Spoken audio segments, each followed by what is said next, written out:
Noreen, and I'm thrilled to welcome you all to this exciting webinar on the journey of Pakistani physical therapists to the US licensure. As I have been a part of FACTS since last year, and as many of you know, that FACTS is a non-profit organization created by foreign trained PTs for foreign trained PTs to support, guide, and empower the professionals like us. And today, we have a very special guest with us, Dr. Syed Fahad. So Dr. Fahad has completed his clinical doctorate in physical therapy from Pakistan, and he further advanced his education from Concordia and National Louis University, and he currently serves as a director of rehab in advanced practice in Illinois. Dr. Fahad has completed his US license journey and navigated this whole process by himself, and today he's here to break it down all for us. So without further ado, over to you, Dr. Fahad. And I would really appreciate if you could explain this process in Urdu, so it would be really easy for all of us to understand. Well, I think I should go ahead and start the presentation, and Dr. Fahad could join us. So we will start with our first slide. Basically, we have 3 steps to the licensing journey. So these are the basic steps. The first one is your educational credential review and type 1 licensure. There is a difference between educational credential review and type 1 licensure. Once we start the presentation in detail, we will explain it. So, and basically the second step is to get a visa, and the last step is to pass the NPTE. I believe Dr. Fahad is here with us, so he can start the presentation from here. Okay, thank you so much. Thank you so much. Hi folks, I hope you are doing well. Okay, and thank you so much. Thank you so much, Samra Noreen. Thank you so much, whole FACTS team. No doubt, they arrange an amazing, amazing webinar today, and we will discuss today. We will discuss educational credential process, how credentialing process works in the United States, okay, and other related processes and factors. Okay, now that's very important. Samra, what do you think? Should we start bilingual, if you allow me, or should we start the unilingual? What do you think? Fahad bhai, I would really appreciate if you can explain it in Urdu, so it will be easier for everyone to understand. Yeah. Okay, no problem. Okay. Bilkul. We can start our language. That is okay. No problem. Okay. So thank you so much. बहुत शुक्रिया आप लोगों का. और मैं again समरा का, वरुंदा का, समरा का, पूरी फैक्ट्स टीम को, और स्पेशली डॉक्टर भूपिंदर सिंह साहब का, कि उन्होंने इतना अमेजिंग, इतना जबरदस्त वेबिनार अरेंज किया है पाकिस्तानी पीटीज के लिए, उनके बारे में ऐसा सोचा है. तो मैं समझता हूँ कि मैं उनका बहुत शुक्रगुजार हूँ कि उन्होंने ऐसी बात सोची. बहुत बड़ी बात है. मैं बहुत खुश हूँ. और स्टार्ट करते हैं अपनी presentation. Educational credentials review, type 1 review. देखें, इस वक्त जो करंट सिनेरियो पाकिस्तान का है, और इस वक्त हम ये जानते हैं कि सबसे पहले ये होता था कि हमारे पाकिस्तानी पीटीज न्यूयॉर्क की क्रेडेंशियलिंग जब स्टार्ट करते थे तो ईजिली जो है वो गेट करते थे अपनी एलिजिबिलिटी को, और अपनी लाइसेंस एग्जाम देते थे. लेकिन अब सिनेरियो थोड़ा सा डिफरेंट है, और सिनेरियो डिफरेंट ये है कि अब हमारे पास यहाँ पर प्रॉब्लम ये आ गई है कि न्यूयॉर्क ने अपनी पॉलिसी को रिसेंटली चेंज किया है. उस पॉलिसी चेंज होने की वजह से जो हमारे बहुत सारे स्टूडेंट्स हैं वो परेशान है कि अब डीपीटी की बेसिस पर उनकी eligibility for PT exam other states में है कि नहीं है. तो सबसे पहले तो ये है कि मैं आप सब लोगों को, जितने भी पार्टिसिपेंट्स हैं, उनको मैं ये कहूँगा कि नहीं, वो परेशान ना हो. उनके पास दूसरे ऑप्शंस भी मौजूद हैं. और सबसे बड़ा तो कि प्लेटफॉर्म, फैक्ट्स का प्लेटफॉर्म मौजूद है. उस फैक्ट्स के प्लेटफॉर्म पे होते हुए उसके जरिए मैं समझता हूँ कि दूसरी स्टेट्स हमारे सामने मौजूद हैं, जिसके जरिए आप एज ए पीटी अपना गोल अचीव कर सकते हैं यूनाइटेड स्टेट्स में. फॉर एग्जाम्पल, हमारे पास कुछ स्टेट्स हैं जिनको मैं यहाँ पे मेंशन भी कर सकता हूँ, जैसे फ्लोरिडा है, कनेटिकट है, इंडियाना है। हमारे पास ये स्टेट्स हैं जो कि जिनमें हमें कई बेनिफिट्स मिल सकते हैं। पहला बेनिफिट तो ये है कि इन स्टेट्स में जो सबसे बड़ा बैरियर है इस वक्त, और जो कंट्रीज के अंदर जो डेवलपिंग कंट्रीज है वहां पर जो सबसे बड़ा बैरियर है वो है इंग्लिश स्पीकिंग और इंग्लिश टेस्ट, ये TOEFL एग्जाम। सो इन स्टेट्स के अंदर सबसे अच्छी चीज ये है कि इन स्टेट्स में TOEFL है नहीं, TOEFL मौजूद नहीं है। यानी आप इजीली जो है अपनी क्रेडेंशियलिंग प्रोसेस स्टार्ट कर सकते हैं।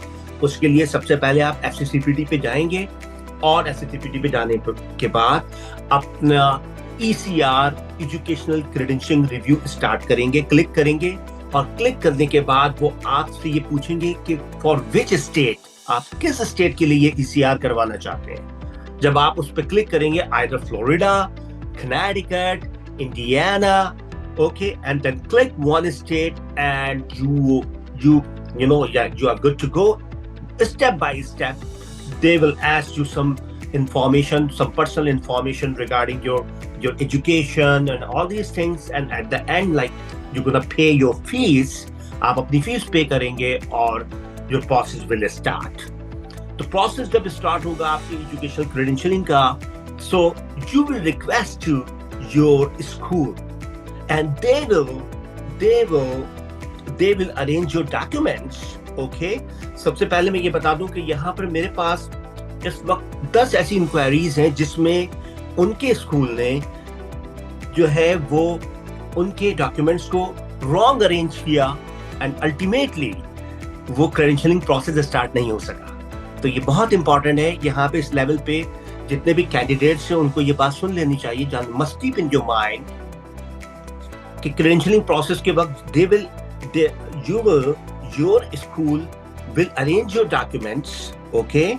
So then each copy of your transcript, okay, should be verified by school stamp, okay? Secondly, your syllabus should be verified by school stamp. If you don't apply, if your dean, if your principal, does not apply, does not, verify you by your school stamp, sorry, your process will not be started. Okay, so important thing is because like I got the several inquiries related to this one, because they sent school sent the documents to the FCCPT, and ultimately they were worried because the process has not been started yet. Process start nahi kiya gaya ab tak. They were worried. Why? What's the reason?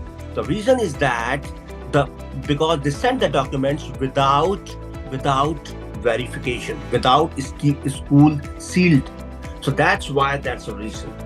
So very important thing is that. So you will make a document, your school make a document in a sealed envelope, and they will verify by the school stamp, and they will send to the FCCPT. Important thing is. Secondly, the second step is you don't need to submit your TOEFL result. So that is okay, and your process should start smoothly. Okay, and at the end, obviously, you're gonna get some deficiencies. Unfortunately, you're gonna get some deficiencies in different states. So students ask me, मुझसे पूछते हैं बहुत सारे students कि sir, I have 180 credits. I completed my DPT and I have 180 credits. So still, I'm gonna get some deficiency. मैं अब और भी मेरी deficiency लगेगी जबकि मेरी तो 180 credits मौजूद हैं. Yes, because your credit criteria, your credit count in Pakistan and our credit count and the USA credit count is different. Okay, so what's the difference? Okay, let me explain this one. The explanation is the US 1 credit is equal to 0.88 credit of Pakistani education. The US 1 credit is equal to 0.88 credit of Pakistan. That's the reason. Your credit 0.88, the US credit One, so after the division, after the subtraction, your credit now after not 180, आपका credit 180 के instead of 180, they consider 157, 158. So that's the reason, because the guys asked me these questions many times. So what happened with me? What's the reason? Like, I submitted my educational documents in FCCPT, and what happened with me? Because like I got deficiency and they give me only the 157 credit. Why? What's the reason? Because your one credit 0.88 is equal to the one credit of the US. That's the reason. Secondly, the second reason, please must keep in your mind. I'm just explaining superficially. Okay. The second reason is the law in the Pakistan is, okay, 1836 and 54. Okay, your one credit is equal to the 18 hours, but in the United States, the one credit is equal to the 16 hours. That's a difference. Okay, the one credit they consider in the United States is the 16 hours, but in the Pakistan, one credit they consider 18 hours. So when you start your credentialing and you submit the documents in the United States, they eliminate your extra 2 credits. So you already got the 18 credits. The United States student has the 16 credits. So for this one, they usually eliminate 2 credits. Okay, 2 credit को निकाल देते हैं. तो 18 credit हमारे होते हैं पाकिस्तान में, 16 credit USA के होते हैं. तो वो 2 क्रेडिट निकाल के हमें 16 पे ले आते हैं. ठीक है, तो फिर हमें 16 पे लाने के बाद फिर वो 16 से हमारी काउंटिंग करते हैं 0.88 से. तो हमारे क्रेडिट फिर जो यूएस का जो स्टूडेंट होता है उसके बनते हैं 16 क्रेडिट, हमारे बनते हैं 12 क्रेडिट्स. सो नाउ 12 क्रेडिट्स बनने के बाद जब वो टोटल करते हैं तो हमारे आते हैं 157 क्रेडिट. और तो सबमिट कराई होती है मैंने एप्लीकेशन 180 की और मैं गार्ड करता हूं 157. That's the reason. So, but second thing is that educational credentialing जब आप स्टार्ट करेंगे, मैंने आपको ये लॉ बताया है कि क्यों आपके क्रेडिट्स कम हो जाते हैं जब आप यूएसए के अंदर अपनी एजुकेशनल क्रेडेंशियलिंग प्रोसेस स्टार्ट करते हैं. Second thing is that important thing, for non-immigrants, all non-immigrants, आपका एक प्रोसेस और है जो बहुत लोगों को बहुत बाद में पता लगता है. मैं यहाँ पे उसको भी सुपरफिशियली बताऊंगा, बाकी फैक्ट्स उसको हमेशा से वरुंदा फैक्ट को हमेशा करता रहता है. ठीक है, फैक्ट्स उसको हमेशा क्लियर करता रहता है. ठीक है, और वो क्या है कि ये प्रोसेस एजुकेशनल क्रेडेंशियलिंग है जो एलिजिबिलिटी बनाता है एग्जाम में बैठने की. जो दूसरी चीज है वो एग्जाम में बैठने की नहीं है, बल्कि वो टाइप 1 है जो आपके इमिग्रेशन प्रोसेस के लिए इंपॉर्टेंट है. ठीक है, तो टाइप 1 प्रोसेस बिल्कुल डिफरेंट है. ठीक है, और ईसीआर जो आप स्टार्ट करते हैं उसका मकसद सिर्फ और सिर्फ एग्जाम में एलिजिबिलिटी है कि आप एग्जाम में बैठ सकें. लेकिन इसका मकसद ये नहीं है कि ईसीआर करा लेने के बाद और एग्जाम पास हो जाने के बाद आप 100% यूनाइटेड स्टेट्स में as a physical therapist settled हो जाएंगे और ग्रीन कार्ड या H1B या जो भी एडजस्टमेंट ऑफ स्टेटस है वो इजीली हो जाएगा. नहीं, उसके बाद इसी एक और अल्टरनेटिव प्रोसेस है जिसको हम कहते हैं टाइप 1 प्रोसेस, और उसको इसके 2 अदारे हैं. एक इसको यूज करता है टाइप 1 जो FCCPT के थ्रू होता है, और दूसरा जो हमारे पास है वो हमारे पास है CGFNS जो इसको यूज करता है. जो वर्ड यूज करता है वो वीजा स्क्रीनिंग प्रोसेस यूज करता है. तो ये 2 अदारे हैं जो कि आपको टाइप 1 सर्टिफिकेट देते हैं. इस बेसिस पे ही आपका नॉन इमिग्रेंट वीजा इमिग्रेंट वीजे के अंदर कन्वर्ट होता है. अगर वो आपके पास नहीं है तो ग्रीन आपने एग्जाम अपनी ECR कंप्लीट भी कर ली है, एग्जाम भी पास कर लिया है, लेकिन बट एडजस्टमेंट ऑफ स्टेटस के चांसेस उस वक्त तक नहीं हो सकते जब तक कि आप इस एजुकेशनल क्रेडेंशियलिंग के साथ टाइप 1 इमिग्रेशन सर्टिफिकेट को ना ले लें साथ. जब तक आप इस सर्टिफिकेट को साथ नहीं लेंगे, दैट मींस आपके नॉन इमिग्रेंट्स जितने भी पाकिस्तान से हमारे कैंडिडेट्स हैं वो इस बात को सुन लें कि आपके लिए एक प्रोसेस नहीं है. आपका एक ECR का प्रोसेस जो आप स्टार्ट कर रहे हैं एग्जाम एलिजिबिलिटी के लिए, इसके साथ साथ एक प्रोसेस और है जिसका नाम है टाइप 1 इमिग्रेशन प्रोसेस और वीजा स्क्रीनिंग प्रोसेस, जो किसी बोर्ड की या किसी स्टेट की रिक्वायरमेंट नहीं है, बल्कि वो USCIS की रिक्वायरमेंट है और उसको पूरा करना बहुत जरूरी है। मैं समझता हूं कि ये एक्सप्लेनेशन काफी है। द सेकंड स्टेप आते हैं ऑब्टेन वैलिड वीजा। समरा, मैं इस स्टेप को ज्यादा इंपॉर्टेंट मानता हूं मैं इस स्टेप को ज्यादा इंपॉर्टेंट मानता हूं। मेरे नजदीक ये इस वक्त based on the current scenario, okay, based on the current scenario, okay, current situation, मैं समझता हूं कि पाकिस्तानी लेवल के ऊपर जो सेकंड स्टेप है ये सबसे इंपॉर्टेंट है मेरे नजदीक। सो मैं अपने जितने भी मेरे कैंडिडेट्स हैं, ठीक है, मैं उनसे इस फैक्ट्स के प्लेटफॉर्म के थ्रू बहुत रिक्वेस्ट करूंगा, ये मेरी रिक्वेस्ट है, आप समझें। और मेरी रिक्वेस्ट ये है कि प्लीज आप अपने, अगर आप यूएसए के अंदर अपने ड्रीम्स को ट्रू करना चाहते हो, अपने एम्बिशंस, अपने गोल्स को जो है आगे जो है उसको फुलफिल करना चाहते हो, तो please don't waste your time on visit visa, B1 B2 visa, please, because like मेरे पास इस वक्त 98% प्रोबेबिलिटी है probability of denial, failure, visa denial, 98% B1 B2 visa for NPT examination. So please don't waste your time on B1 B2, don't waste your money, okay, and expectation obviously.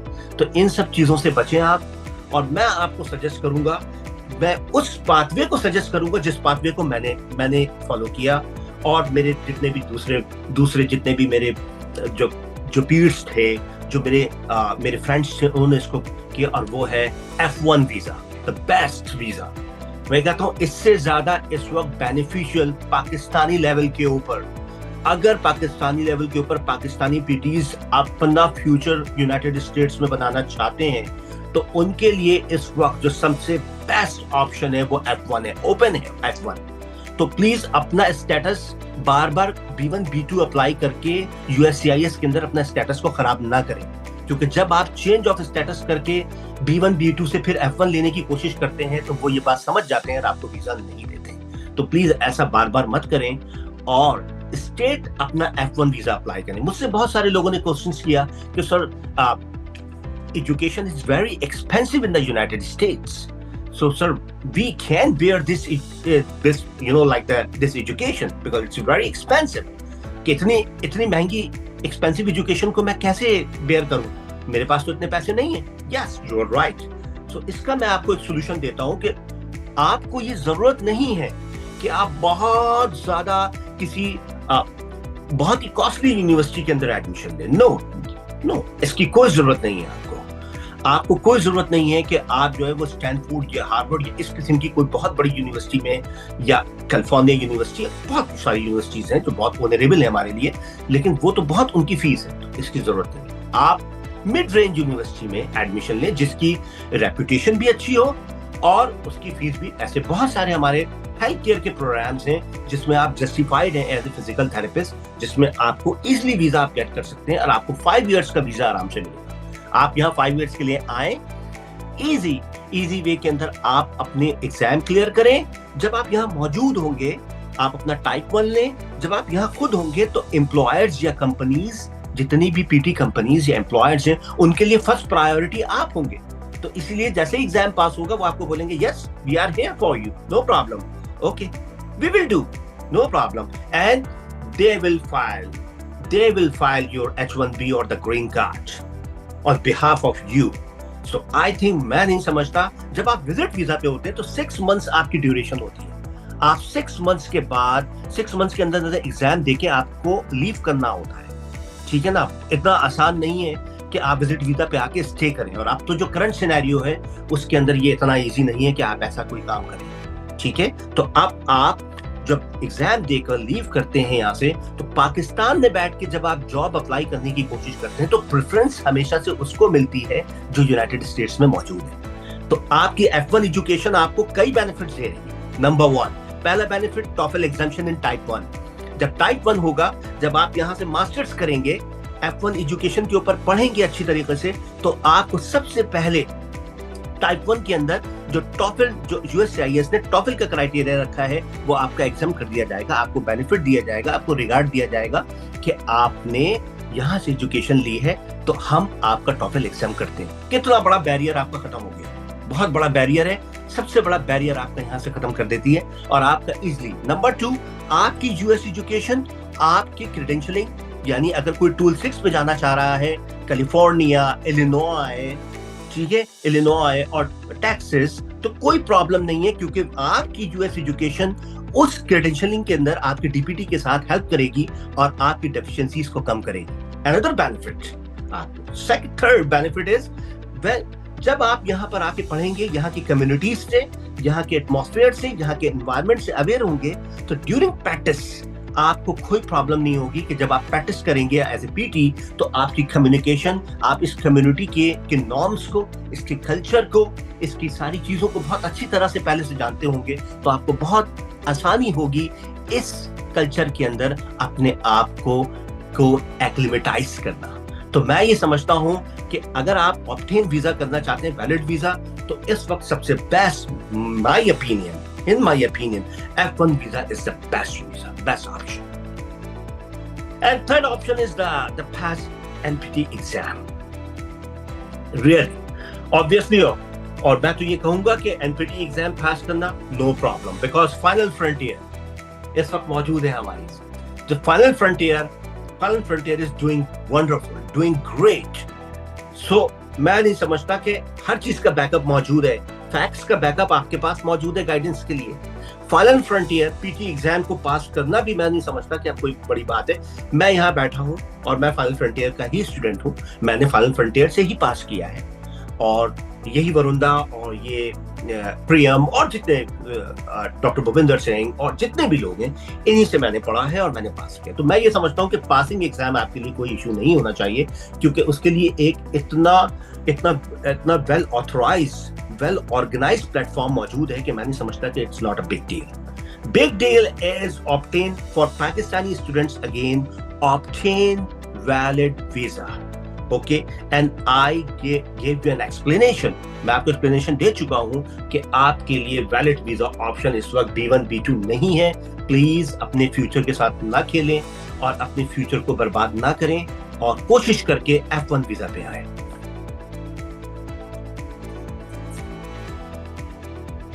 तो NPT board exam, obviously जब आपकी approval मिल जाएगी आपको, जब आप जिस board के लिए आपने ECR अप्लाई किया था उसने बोला now you are okay, you are good, because you completed your deficiency, you are good, your education, आपकी एजुकेशन यानी US एजुकेशन और पाकिस्तानी एजुकेशन आप इक्वल कर देंगे। जब वो कहेंगे यस, अब आप हमारे लेवल पे आ चुके हैं, स्टैंडर्ड पे आ चुके हैं, ठीक है, कोई प्रॉब्लम नहीं है, आइए एग्जाम दें, तो आपको वो अप्रूवल देंगे। अप्रूवल कैसे देंगे? यही कहेंगे you are eligible to sit in the exam. आपके पास ईमेल भी आ सकती है, आपके पास लेटर भी आ सकती है। ईमेल, यूजुअली ईमेल आती है कि now your education has been approved and now you are eligible to sit in the exam. ये आपके पास एक ईमेल आती है, इसका मतलब ये है कि नाउ यू आर गुड, अब आपका स्टैंडर्ड US स्टैंडर्ड के इक्वल हो चुका है, आइए पेपर दीजिए आगे। तो उसके लिए सामने हमारे पास NPT बोर्ड एग्जाम पे रजिस्ट्रेशन है, क्रिएट एन अकाउंट FSBT पे। आप FSBT को ईमेल करेंगे और वो आपको एक लिंक भेजती है। आप लिंक पे क्लिक करते हैं और लिंक पे क्लिक करने के बाद आप 1 by 1 अपना अकाउंट क्रिएट करते हैं। नाउ क्रिएट करने के बाद जब अकाउंट क्रिएट हो जाता है, तो फिर चूंकि आप फाइनल फ्रंटियर से प्रिपरेशन कर रहे होंगे साथ साथ, तो ऐसा एक वक्त फाइनल फ्रंटियर के एक्सपर्ट्स, टीचर्स आपको ये बात बता देंगे कि now you are ready to sit in the NPT exam. आप अब रेडी हैं, आप तैयार हैं, आपने तैयारी अच्छी कर ली है, अब आप अपने एग्जाम में यहाँ बैठे। तो फिर आप अप्लाई करेंगे, एग्जाम की फीस देंगे। जैसे ही FSBT का जब अकाउंट बन जाएगा, तो वहां जाकर अपने पोर्टल के ऊपर आप क्लिक करेंगे एग्जाम के लिए, और फिर एग्जाम रजिस्ट्रेशन कराएंगे।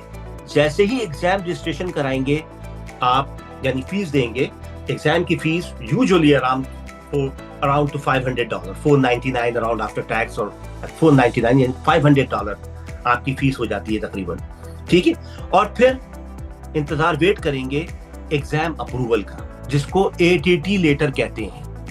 आपके 10 दिन, 15 दिन, 20 दिन वेरी करता है टाइम का, कुछ लोगों को जल्दी मिल जाती है, कुछ लोगों को देर में मिलती है, ऐसा कोई मसला नहीं है। और आपके पास ईमेल आएगी जिसके अंदर PDF ATT लेटर होगा, जिसमें ये लिखा होगा कि भाई ये आपका अप्रूवल है, आप बिल्कुल एग्जाम में बैठे। आपसे ये कहा जाएगा कि now you are ready to book your centre. उसमें लिखा होगा कि अब आप अपने सेंटर को बुक करवाएं। तो आप क्या करेंगे, उस ATT लेटर के अंदर एक कोड होगा जो सिर्फ आपके नाम का कोड होगा, ठीक है। उस कोड के थ्रू आप प्रोमेट्रिक सेंटर बुक करवाएंगे, यानी जहां पर फॉर एग्जांपल आप न्यूयॉर्क में हैं, और टेक्सास में हैं, तो जिस सिटी के अंदर आप जाना चाह रहे हैं उस सिटी के सराउंडिंग में आप प्रोमेट्रिक सेंटर देखेंगे और वहां अपना एग्जाम आप बुक करवा लेंगे।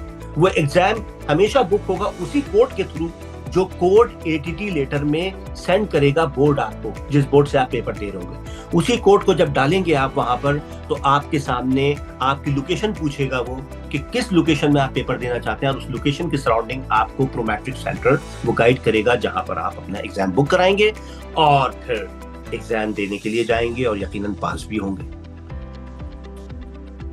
तो ये एक प्रोसेस था जो मैंने एक्सप्लेन किया है इसको। जी समरा, आप इस बारे में क्या कहना चाहेंगे? बिल्कुल फहद भाई, आई बिलीव कि आपने बहुत अच्छा जो है वो हमें नेविगेट कर दिया पूरा जर्नी।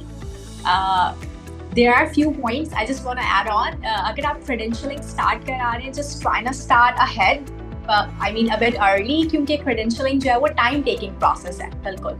और मैं एक और क्वेश्चन जो है, हमें अपने FCCPT जो फैक्ट्स का ग्रुप है उसमें बहुत ज़्यादा ये क्वेरी आ रही होती है कि क्या हम NPT की प्रिपरेशन और क्रेडेंशियलिंग अलग अलग कराएं, मीन्स पहले क्रेडेंशियल अप्रूवल आ जाए फिर प्रिपरेशन स्टार्ट कराएं। सो आई वुड हाईली रिकमेंड कि आप जिस दिन क्रेडेंशियलिंग प्रोसेस स्टार्ट करें, साथ साथ आप NPT प्रिपेयर करना स्टार्ट करें। इसके साथ तो obviously the process will require like at least 3 cohorts.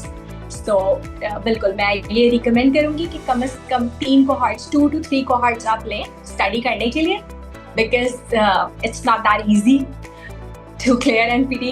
But yeah, if you work hard, you'll ace it, definitely. Yeah, really. बिल्कुल ये बात आपकी सही है कि क्रेडेंशियलिंग प्रोसेस, ये भी क्वेश्चंस बहुत आते हैं कि ये प्रोसेस ऑब्वियसली इसकी टाइम ड्यूरेशन क्या है, और ये क्वेश्चन फेसबुक के ऊपर भी ये डिस्कशन होती रहती है, और पर्सनली भी ये क्वेश्चंस आते हैं कि इसका टाइम ड्यूरेशन क्या है, और इसकी फीस क्या है। यूजुअली जो बोर्ड की फीस है, ये मैं क्लियर करता जाऊँ इसको कि फीस यूजुअली जो है टू $1,000 to $1,200 के $1,200 समथिंग और $1,300 इसके दरमियान में ये फीस मौजूद है इसकी, ठीक है, जो कि ECR की फीस है। इसके साथ साथ सेकंड थिंग इज दैट कि ECR की जो ड्यूरेशन है, यूजुअली nowadays जो duration is usually some 14 to 16 weeks, and some other states 16 to 18 weeks. Okay, some other states are 14 to 16 weeks, some other states are 16 to 18 weeks, or it depends on, किसी state में ये 20 weeks और 22 weeks पे भी जा चुका है। तो ये वेरी करता है, लेकिन टाइम ड्यूरेशन नाउअडेज बहुत एक बिग टाइम ड्यूरेशन है, एक बहुत ही लॉन्ग टाइम ड्यूरेशन है, जिसमें कम से कम 4 से 5 का वेट आपके पास मौजूद है। तो इस बात को ध्यान में रखना। ये क्वेश्चन फेसबुक के ऊपर भी बहुत ज्यादा पूछा जाता है, तो मैंने कहा मैं इसको क्लियर कर दूं। अच्छा, किसी ने ये क्वेश्चन किया मुझसे, गौसिया ने क्वेश्चन किया है कि अगर मैं तो F1 वीजा पे अप्लाई नहीं कर सकती हूँ, ऑब्वियसली सबकी अपनी बहुत सारी वो है, तो मैं ये फिर आपसे कहूंगा कि अगर आप F1 वीजा पे ऑप्शन नहीं है आपके पास, ये एक अलग बात है, तो मैं फिर ये कहूंगा कि अगर आपके पास F1 पे वीजा नहीं है ऑप्शन, तो फिर मैं ये कहूंगा कि आप विजिट वीजा अप्लाई करें, अपने चांस लें। लेकिन मैं ये समझता हूँ कि मैंने यहाँ तक ये देखा कि मैं पर्सनल जानता हूँ, ऐसी कई एग्जाम्पल्स हैं जिसके अंदर समरा जिसमें बहुत सारे लोगों ने जो मैरिड थे, जिनकी अपनी फैमिलीज थी, उन्होंने भी अपने फ्यूचर को यूनाइटेड स्टेट्स में बनाने के लिए जो है वो F1 वीजा ही अप्लाई किया और पूरी फैमिली के साथ वो F1 और F2 के ऊपर यहाँ आए और उन्होंने ही अपने F1 और F2 के ऊपर अपना यहाँ पर करियर परस्यू किया, एग्जाम पास किया और अपनी एडजस्टमेंट ऑफ स्टेटस यानी अपने स्टेटस को चेंज करवाया। तो अगर ये ऑप्शन आपके पास नहीं तो ठीक है, अदर ऑप्शन इज आपके पास विजिट वीजा मौजूद है। लेकिन अगर मैं समझता हूँ जितने यंगस्टर्स हैं जिन्होंने जस्ट पास आउट हुए हैं, उनको स्टडी वीजा का, उनको स्टूडेंट वीजा का सोचना चाहिए यूनाइटेड स्टेट्स में।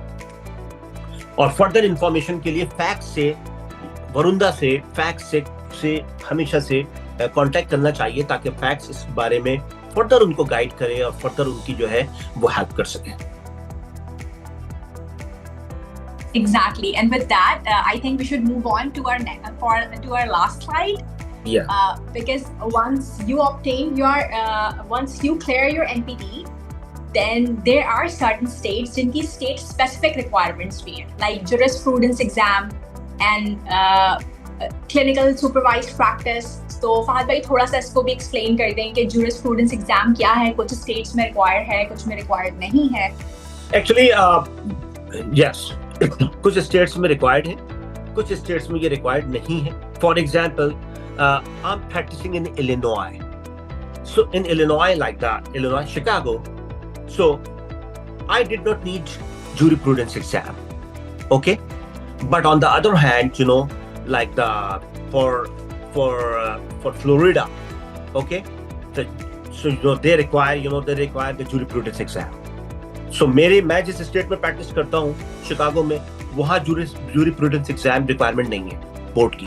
But on the other hand अगर हम फ्लोरिडा की बात करें, ओके, अगर हम बात करें फ्लोरिडा की, बात करें मिशिगन की, तो कुछ और डिफरेंट स्टेट्स की, कैलिफोर्निया की, तो उन स्टेट्स के अंदर जो है वो जैम एग्जाम या jurisprudence एग्जाम, ये एग्जाम ओपन बुक एग्जाम है और ओपन बुक एग्जाम है। इसके लिए इतना वरीड होना नहीं चाहिए। मैं समझता हूँ कि अगर आपने वीजा गेट कर लिया है और अगर आपने अपनी क्रेडेंशियलिंग प्रोसेस को कंप्लीट कर लिया है सक्सेसफुली, तो मैं नहीं समझता कि जैम एग्जाम एक ओपन बुक एग्जाम है और आप इजीली उसको गेट कर सकते हैं। कोई ऐसा नहीं है कि मैं कहूँ कि उसके लिए आपको कोई 3 to 4 months की कोई प्रिपरेशन करनी पड़ रही है दोबारा से और आप बहुत परेशान हैं कि मैं क्या करूँ इसके लिए। नहीं, ऐसा नहीं है।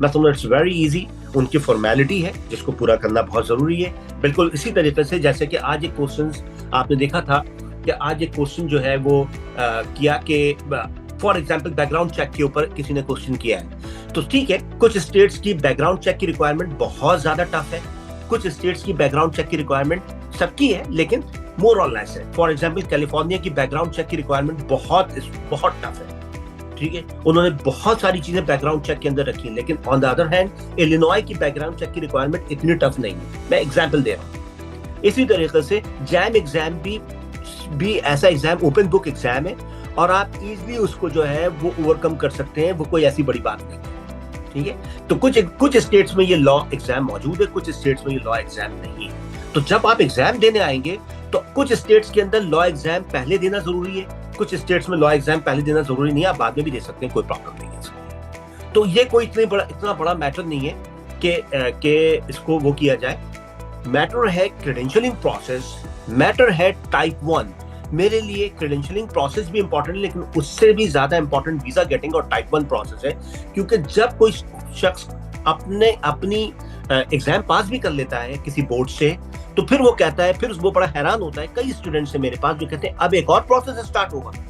तो yes, you have an another process, अब स्टार्ट होगा टाइप 1। तो वो बड़े हैरान होते हैं कि अब एक और प्रोसेस स्टार्ट होने जा रहा है, एक मुश्किल प्रोसेस स्टार्ट होने जा रहा है जिसका नाम टाइप 1 है।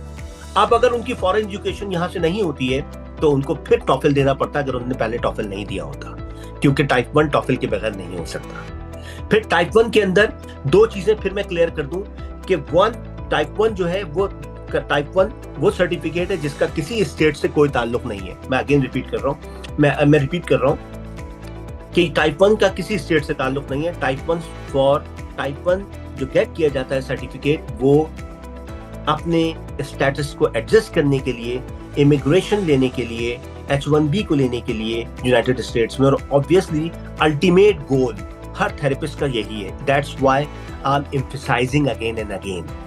मैं एम्फसाइज इसलिए कर रहा हूँ कि अल्टीमेट गोल यही है कि आप पीटी एग्जाम पास करके यूनाइटेड स्टेट्स में सेटल्ड हो।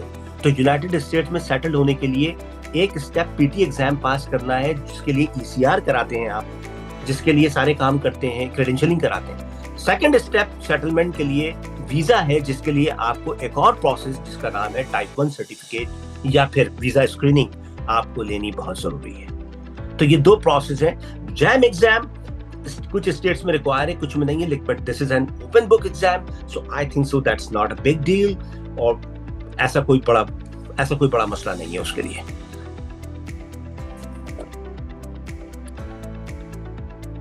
जी समरा, आप कुछ इसके अंदर ऐड करना चाहेंगी? नहीं, फहद भाई आपने आई थिंक सारी चीजें बहुत अच्छे से एलैबोरेट कर दी और बहुत क्लियर कर दिया हमें पूरा process. So I believe we should start taking questions. Okay, yeah, sure. Please. Do you have any question, please? Yeah.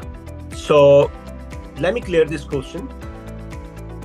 किसी स्टूडेंट ने, किसी कैंडिडेट ने ये क्वेश्चन पूछा है कि कनेक्टिकट बोर्ड के लिए कितनी डेफिशिएंसीज लगेंगी। आई थिंक इसको मैंने फेसबुक अपने पेज के ऊपर, अपने फैक्ट्स के पेज के ऊपर एक दफा इसको एक्सप्लेन भी किया था बहुत अच्छा, लेकिन मैं इसको एक्सप्लेन कर रहा हूँ। फॉर किसी भी बोर्ड के लिए ये बात याद रखिएगा,